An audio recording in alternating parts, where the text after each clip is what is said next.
Hey, welcome back. It's wonderful to have you back with Library Moments and Memories. Today, I am so honored to share with you. I would like to talk a little bit about my mother. She was a wonderful, wonderful lady, and I was blessed to have awesome parents and examples to follow in my life. One of the things that she shared with us the most and that she's most known for is that she would always remind us, since I was a little girl, make memories. They were a treasure to her, and she made me remember how much treasure a memory is. In her later years, it was very important to her that we hold on to those memories in our heart. I thank her for those gifts of memories, because it's because of those memories that the treasures that she and my father and my family and others who are important in my life will travel with me every single day. No one can take those moments away from me because they're here in my heart, and I will have them all the days of my life. Today, we're going to talk about memories. Making memories, from Jeanette Oak. Grandpa, how do you make memories? Well, now, said Grandpa, stroking his chin. Just what do you have in mind, Joel? I'm not sure, Grandpa. Grandma said, thank God for his gift of memories. The things we enjoy, we can relive again and again. Oh, I see, said Grandpa. Then he nodded. He reached out one hand to me. Come here, Joel, he said. I'll tell you the very secret of making memories. I leaned against Grandpa's knee. His arm slipped around my shoulder and pulled me in. It felt like a baby chick when they peek out from under their mother's wing. What you gotta do, said Grandpa, is to pay particular attention to everything that's all around you. Grandpa lifted a hand and pointed his finger to his eyes. Gotta use these, he said. I let my eyes slide out over the porch all the way across the yard. There was all the way past the red barn with the tall rooster weather vane. With the field, over the fields and the trees and the creek and the distant hills. But Grandpa brought my faraway attention back close again. See that bitty frog? I looked where Grandpa's big work hands were pointing. There, a little green frog with funny spots on his back was hopping toward the garden. And look up, he said, way up. See that bird high up in the clouds? He looks like a speck against the sky. That's a hawk. Well, out to see what's going on in God's big world. I had to squint my eyes almost shut to see the hawk against the white fluffiness of the clouds. I looked back at Grandpa. I thought I understood. So making memories is seeing things? Grandpa nodded. His favorite cap started to bob up and down on his gray hair. That's just the first part, he said. I leaned in a little closer against his knee. You have to see all the other things, went on Grandpa. What other things? He pointed at his nose. Then he took a nosy sniff. I can tell Grandma's making our dinner right now. It smells to me like it's spicy apple pie for dessert. At first I couldn't smell nothing. Nothing but rich, deep, woodsy smell of Grandpa's jacket. Then I stepped back and I sniffed. Now I could smell the apple pie too. Tangy and sweet. I could hardly wait for dinner. Grandpa turned the other way and he breathed in again. He told me, "Smell the hay? Your daddy's cutting the west field. Clover. I love the smell of newly cut clover." I took a deep breath. Fresh clover. It made me think of lambs playing in the field, butting heads and pretending that they were in battle. Grandpa turned his head slightly and he tapped an ear. "Gotta use these too, son." My ears? He reached up and he felt my ear. "Mama always said that I had my daddy's ears." "Listen," said Grandpa. "What do you hear?" At first, I didn't hear anything special because of the noises.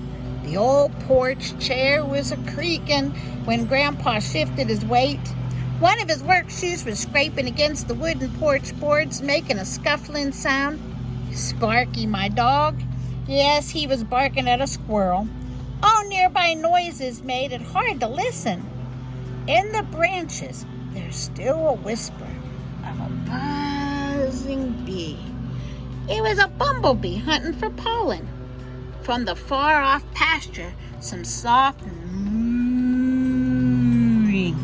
as a cow called her calf. And the hum of a distant tractor told me where my daddy was off working. "There's more to the secret, Joel," Grandpa continued. "You've got to use these too," he said, holding up one of his hands. Grandpa rubbed the big, gentle hand over my head. "I think I'd know it was you, even in the dark," he said, "just by the way your hair feels." I reached up and I rubbed my hair. It sort of stuck out funny. Even though Mama made me comb it, I smacked it down with the palm of my hand and it bounced right up again. "We can read things with our fingers," Grandpa explained. I squinted up at Grandpa. Then I looked down at my own hands. "How can you read with your fingers?" I thought. "Shut your eyes," said Grandpa. Oh, I shut them. The whole world was gone in a blink. "Now, reach out your hand." I held out my hand. It was a little scary. Something touched the palm of my hand. I jumped. I tried to pull my hand back, but Grandpa held my hand in his. "What is it?" I whispered.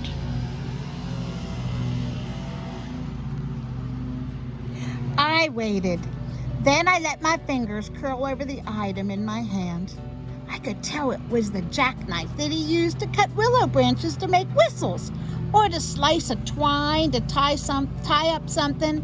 One of the blades he used only for peeling apples out of the buckets that he filled when he was working in the garden. "It's your jackknife!" I laughed and I opened my eyes. That was easy. "You saw with your fingers, Joel," Grandpa told me with a smile in his voice. "Close your eyes again." He placed another something in my hand. It was small, round, and hard. I could feel faint markings and warmth. Warmth from being deep in Grandpa's pocket. "A coin? A dime, maybe?" "Good," said Grandpa.